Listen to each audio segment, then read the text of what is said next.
Uber and Lyft drivers went on strike. They want more money. Did anybody pay any attention? Do you even care? We'll talk about it coming up next.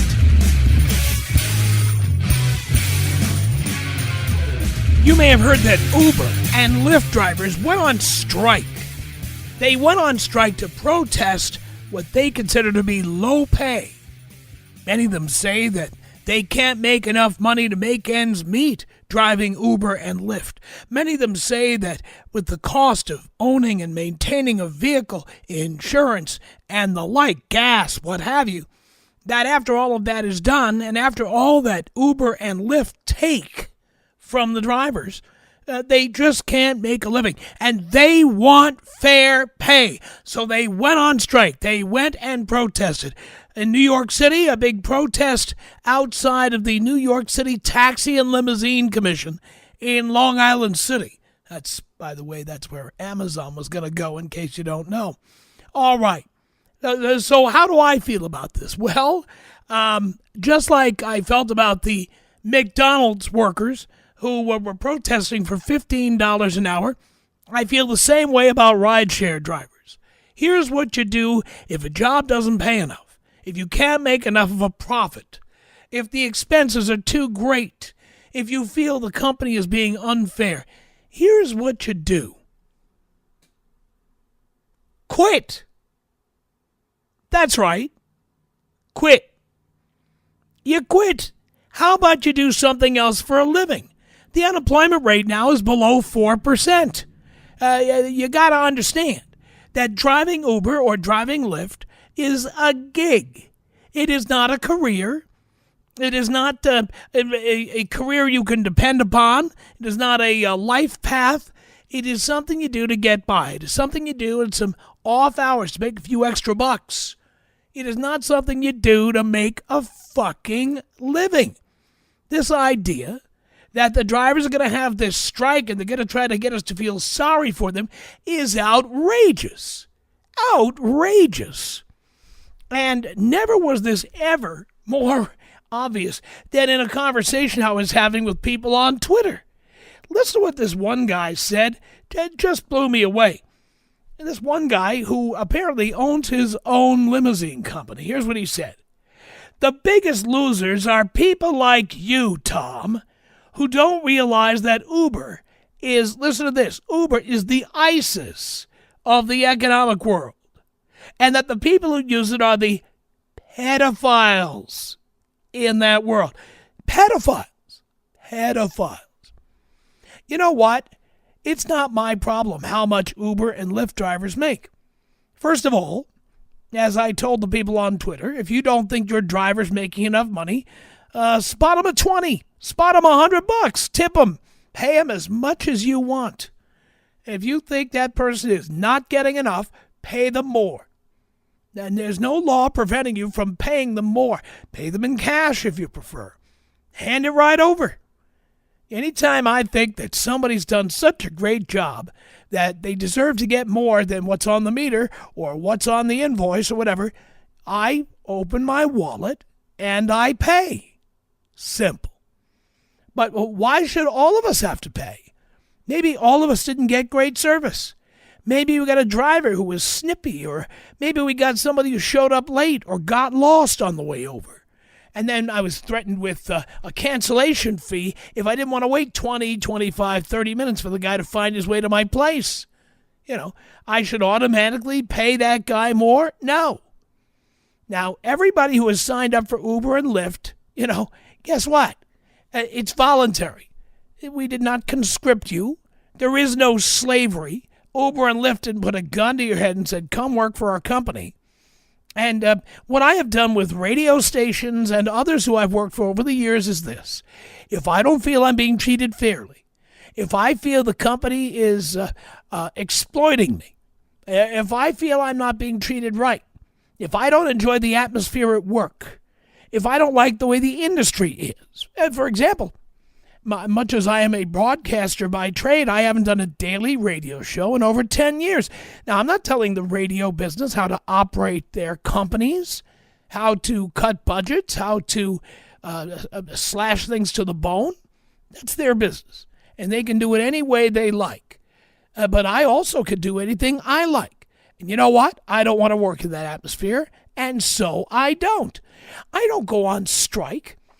I don't take a picket sign out and start protesting in front of the headquarters of iHeartRadio or the headquarters of Cumulus Media or the headquarters of Entercom. I don't go protesting. I simply don't choose to work in those places.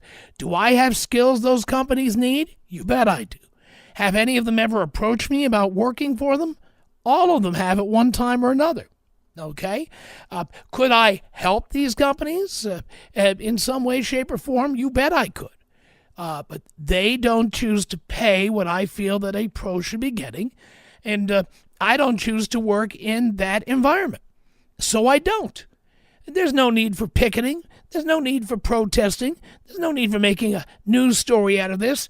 And I'm a pedophile because I use Uber. Look, when there's a driver who's under 18 and I've got my hand on their thigh, get back to me at that point in time. But I am no pedophile. Uber and Lyft drivers offer their services at relatively low prices compared to traditional taxis, and I choose to avail myself of those services. And by the way, it's not my job to tell people they're not charging enough for something. You know, if there's somebody out there who wants to shine my shoes for $1, not only will I accept that offer, I might tip them $5 on top of it. But you don't tell me that I should be paying more, that I should give a fuck about what lazy and uncreative people do for a living, and I should somehow support their labor movements. It's just silly. Now, if nobody wants to drive for Uber or Lyft anymore, then just fucking stop doing it, okay? Quit today.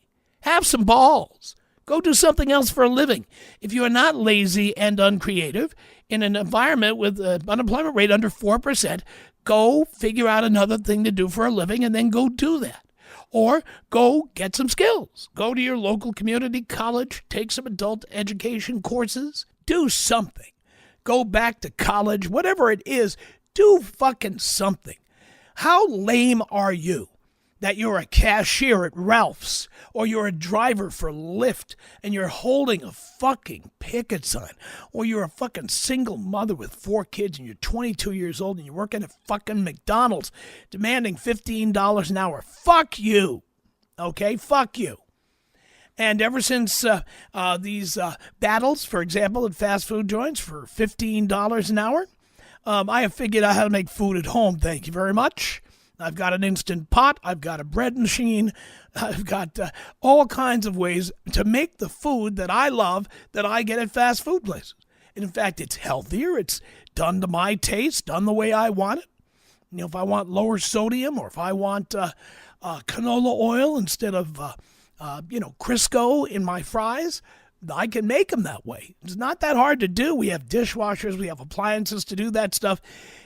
Hell, just getting up, putting some pants on and driving down and sitting in that fucking drive-through lane for 45 minutes to get served. You know what? Cooking is not that difficult, and we have been brainwashed out of doing it, okay?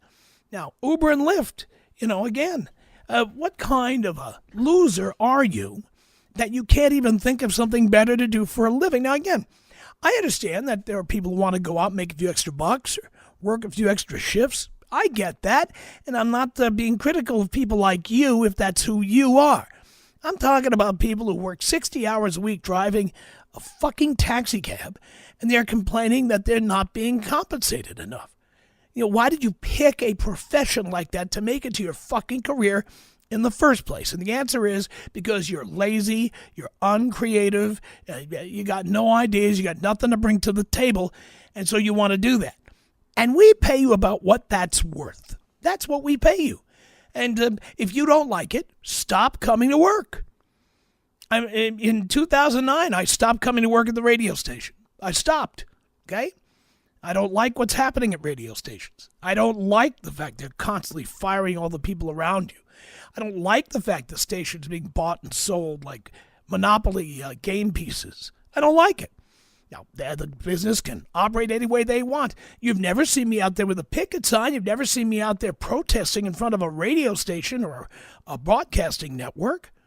That's the way they choose to run the business today, and I salute them. Go ahead and run it any way you like, but you won't see me coming in and bringing in millions and millions of dollars of revenue, as I always have, and then seeing you get all the spoils and me get nothing, or me get next to nothing. That's not going to happen. So we've parted ways, and we've just agreed to disagree. That's the bottom line, okay? Why can't you do that with Uber or Lyft? There aren't enough other jobs out there? Fuck, you can get $20 an hour as a cashier at Ralph's. Stop complaining. Stop picketing. Stop expecting us to feel sorry for you.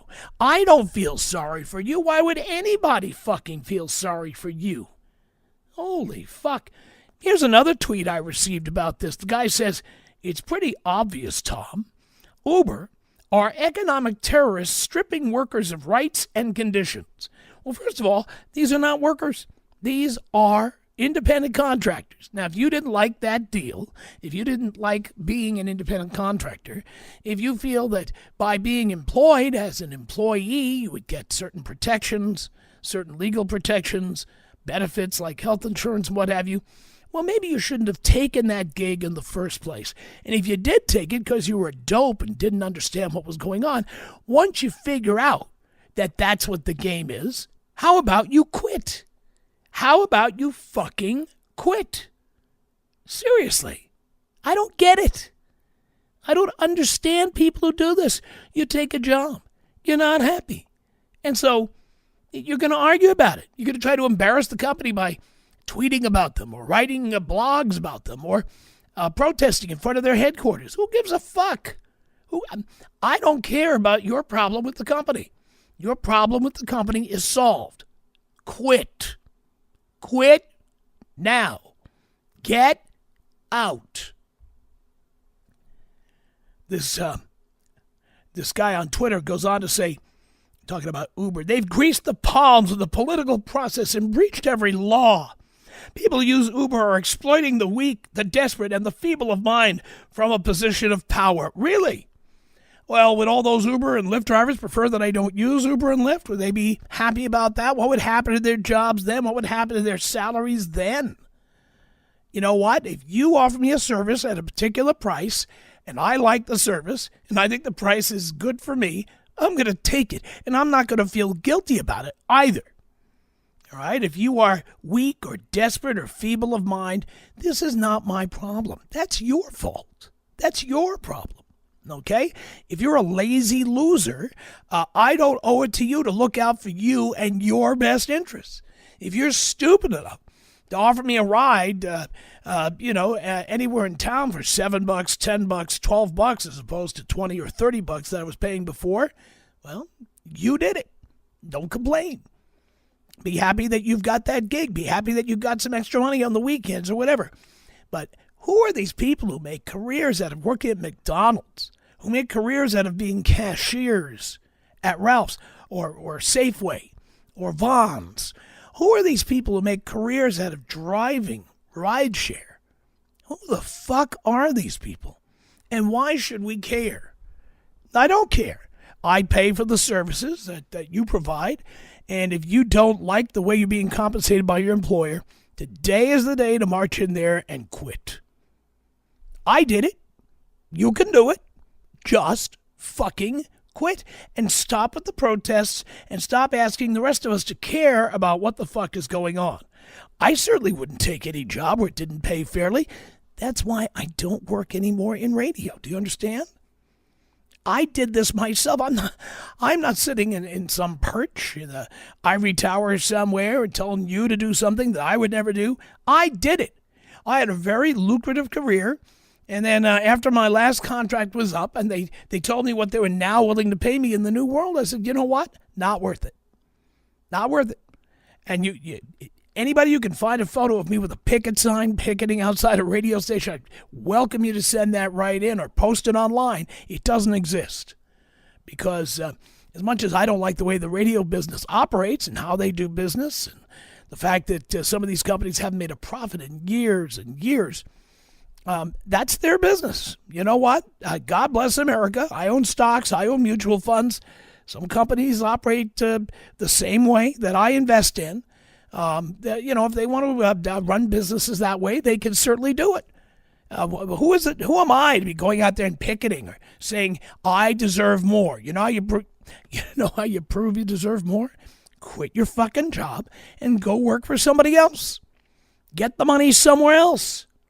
All right? Are you really worth more? Then prove it. It's like these commercials I see on TV. The book is $29.95 value, but we'll send it to you for free. No, then the value is not $29.95. It's free. That's the value, $0.00. Okay? If you give something away for nothing, that's what it's worth.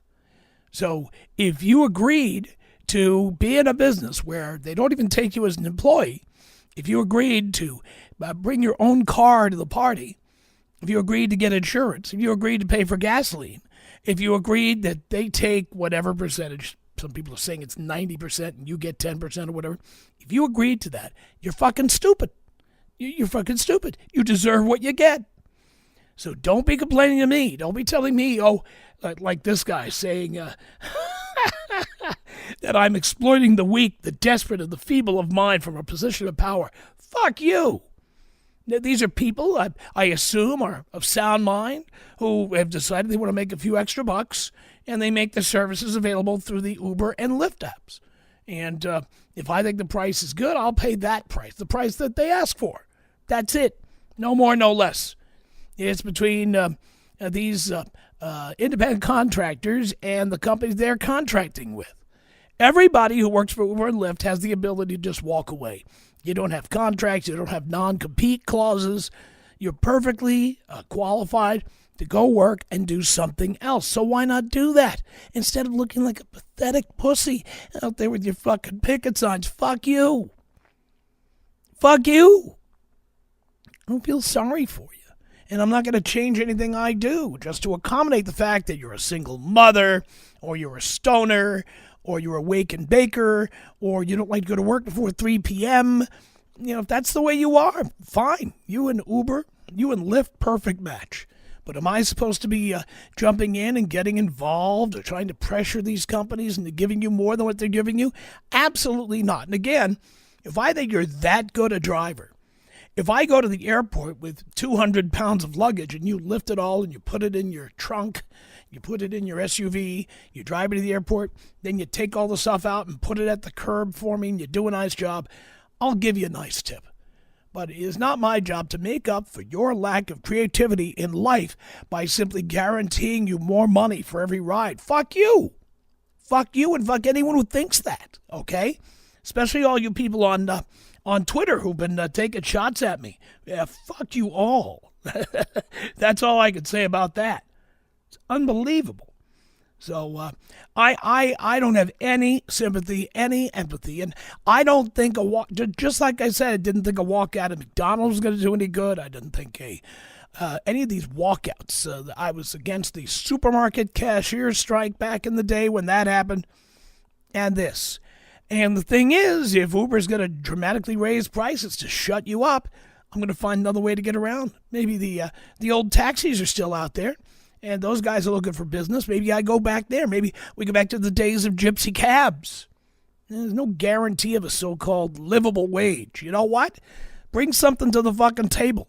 Get some training. Get some education. Stop going on strike. You know what? I've gone on a permanent strike. I don't stand out there with a picket sign. I've walked away from the business that I've loved. I walked away from the business that I grew up in and that I have many years' experience with. And when the conditions in that business became untenable, I simply fulfilled the rest of my contract. And then I walked away in 2009, and I haven't been back. And I'm on great terms with everybody. I love so many friends in that business, but I'm not coming in. I make that real clear to you. Well, I'm not getting paid what I'm worth. I'm not coming in. Period. I've said the only exception to that rule is if there was some kind of sweat equity deal where they were willing to pay me a percentage of the billing, the advertising billing of the station, or give me a percentage of ownership of a particular radio station. Now you're talking. But if you're going to pay me a shitty salary to come in and do what you say and listen to your shit and come to your fucking meetings and be critiqued all the time, it's not worth it to me. Not worth it to me, okay? So Uber and Lyft, I don't care whether they're fair to their employees. You know what? And this is your decision, okay, as a consumer.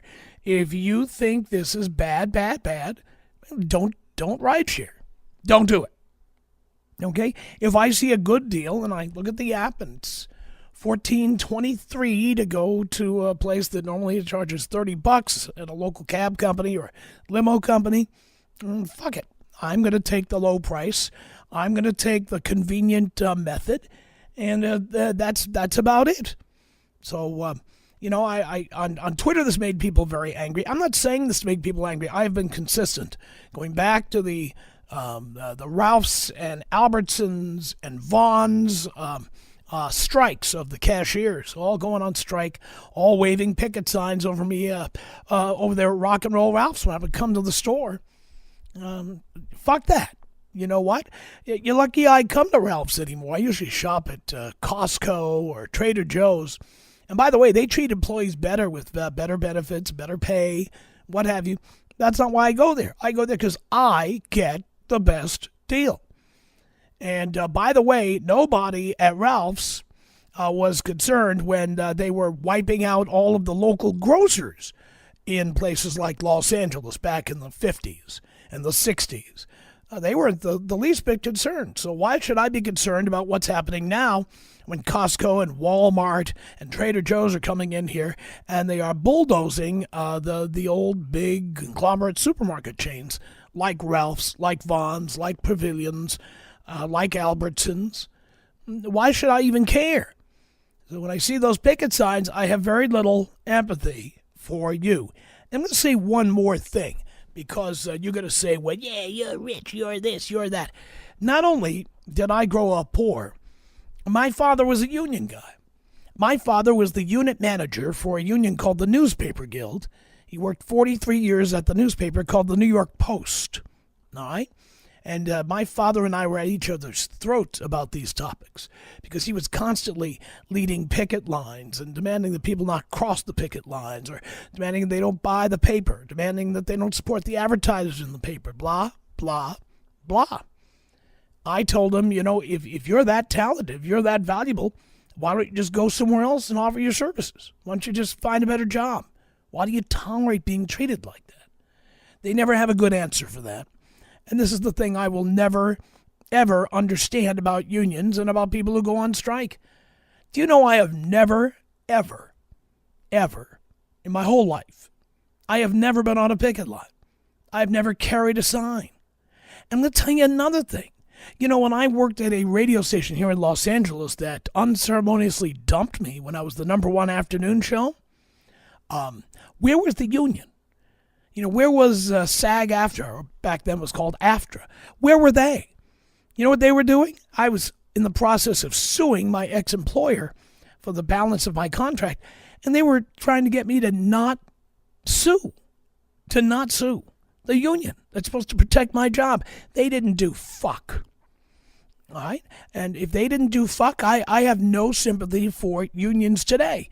We're talking about the uncreative and the lazy among us who don't bring very much to the table, or they have very narrow, limited skills. And the minute that technology changes or productivity changes, those people are fucked permanently because they don't think ahead about what things can happen in the course of a year, 10 years, 20 years. Oh, I'm just going to make a career out of making 8-track tapes. I'm going to join the 8-track tape makers union. And holy cow, they're trying to shut down our factory where we're making 8-track tape. Doesn't that sound stupid to you? There was a day when that was exactly the kind of thing that was going on. So it doesn't matter. My father was a union guy. It doesn't matter that I grew up poor. I always decided that I was going to go be the best I could be at what I do so I could make the most money, bring the most to the table.